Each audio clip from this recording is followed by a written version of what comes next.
कथा सिद्धार्थ के जीवन के उस दौर की है जब वे बुद्धत्व को प्राप्त नहीं हुए थे और निरंजना नदी के तटीय वनों में वृक्ष के नीचे ध्यान करते थे। सिद्धार्थ प्रतिदिन ध्यान करने के बाद पास के किसी गांव में चले जाते और भिक्षा मांगकर लौट आते। कुछ दिनों बाद उन्होंने भिक्षाटन पर जाना बंद कर दिया क्योंकि एक गांव के प्रधान की छोटी बेटी सुजाता उनके लिए नित्य भोजन लाने लगी। सिद्धार्थ को वह बड़े स्नेह से भोजन कराती थी। कुछ दिनों बाद उसी गांव का एक चरवाहा भी सिद्धार्थ से प्रभावित होकर उनके पास आने लगा। उसका नाम स्वस्ति था। एक दिन स्वस्ति से सिद्धार्थ बातें कर रहे थे कि सुजाता भोजन लेकर आई। जैसे ही सिद्धार्थ ने भोजन करना शुरू किया, उन्होंने बातचीत बंद कर दी।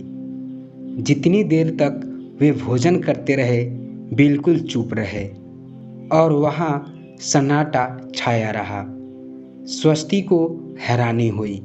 उसने सिद्धार्थ के भोजन करने के उपरांत उनसे पूछा, गुरुदेव, आप मेरे आने के बाद निरंतर वार्तालाप करते रहे, किंतु भोजन के समय एक शब्द भी नहीं बोले। इसका क्या कारण है? सिद्धार्थ बोले, भोजन का निर्माण बड़ी कठिनाई से होता है। किसान पहले बीज बोता है, फिर पौधों की रखवाली करता है और तब कहीं जाकर अनाज पैदा होता है। फिर घर की महिलाएं उसे बड़े जतन से खाने योग्य बनाती है। इतनी कठिनाई से तैयार भोजन का पूरा आनंद तभी संभव है जब हम पूर्णतः मौन हो। अतः भोजन के दौरान में मौन रहकर उसका पूरा स्वाद लेता हूँ। वस्तुतः शांति से किया गया भोजन न केवल शारीरिक भूख को तृप्त करता है, बल्कि मानसिक आनंद और स्वास्थ्यिक ऊर्जा भी देता है। अपने कहानी से तो सीख लिया कि कम बोलना चाहिए, लेकिन चलिए अब हम ये सीखते हैं कि इस बात को हम अपनी ज़िंदगी में कैसे उतार सकते हैं।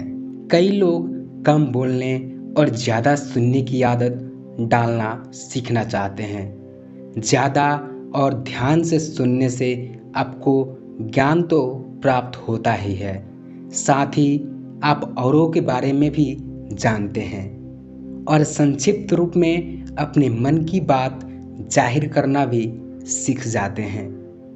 तभी बात करें जब ज़रूरी हो। बोलने से पहले सोचें कि आप जो कहने वाले हैं वो वाकई ज़रूरी बात है कि नहीं। जब आप किसी वार्तालाप में कुछ महत्वपूर्ण योगदान नहीं कर रहे हो तो बोलने से परहेज करें। लोग उनकी बात को ज़्यादा अहमियत देते हैं जो अपने शब्दों को सावधानी से चुनते हैं। अगर कोई हर बात में अपनी राय दे रहा है या कहानियाँ सुना रहा है तो लोग उसमें समय के साथ ध्यान देना बंद कर देते हैं। अगर आपको ज़्यादा बात करने की आदत है तो आपको भी बेकार जानकारी बांटने की आदत पड़ जाएगी। चुप्पी तोड़ने के लिए बात नहीं करें। कई बार लोग सिर्फ चुप्पी तोड़ने के लिए बात करते हैं। हो सकता है कि आप ऑफिस या स्कूल में सिर्फ इसलिए बोलने लगे हैं क्योंकि वो चुप्पी आपसे बर्दाश्त नहीं हो पा रही है। कई बार चुप्पी ठीक होती है और उसे ख़त्म करने के लिए बोलने की ज़रूरत नहीं है। उदाहरण के तौर पर अगर आप और आपके साथ काम करने वाला एक समय पर ब्रेक रूम में है तो आपको बातचीत शुरू करने की ज़रूरत नहीं है।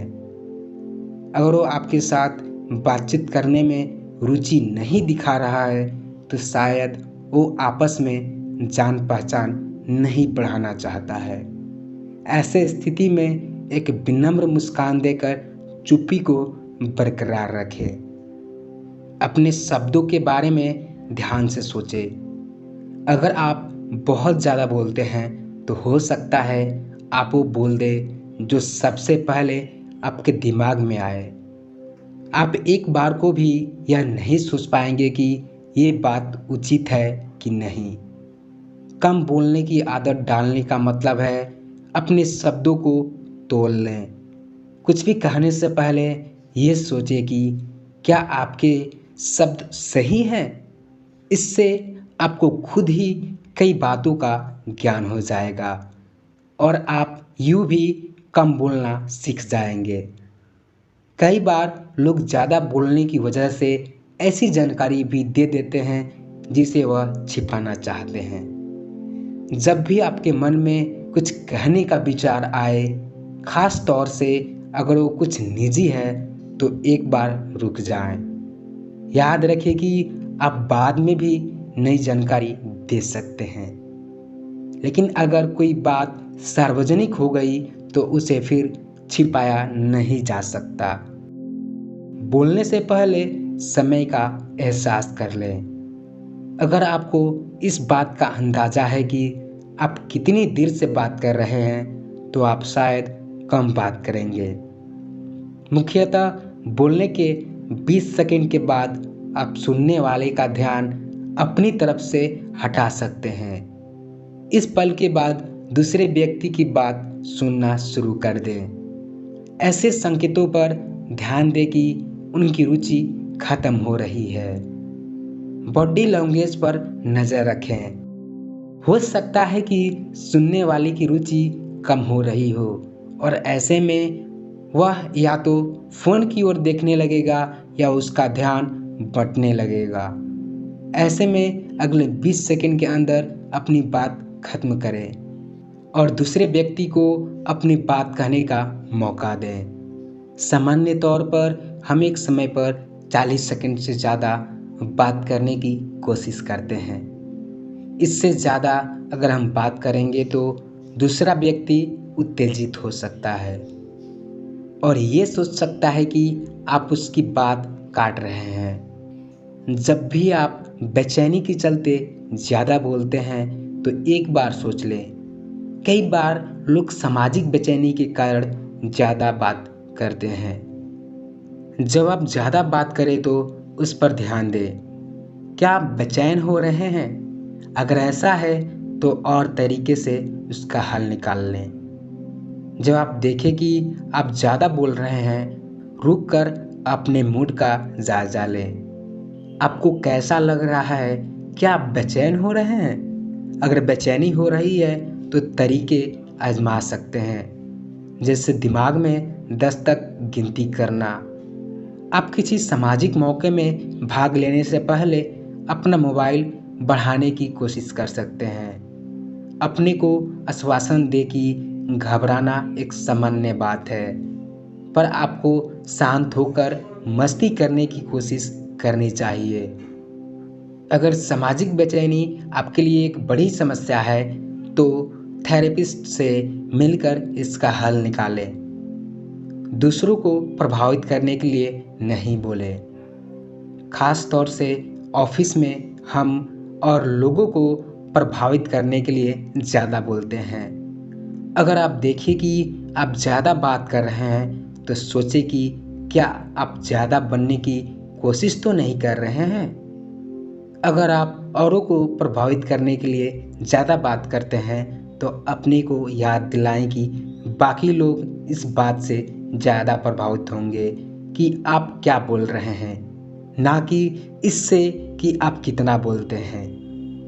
अपने बारे में ज़रूरत से ज़्यादा बातें बताने के बजाय अपने विचारों को तब तक संजो कर रखें जब आपके पास बातचीत में जोड़ने के लिए कोई महत्वपूर्ण बात हो। तो दोस्त, आज के लिए इतना ही। अगर ये वीडियो अच्छा लगा हो तो लाइक कर देना और इस चैनल को सब्सक्राइब ज़रूर कर लेना। जय हिंद।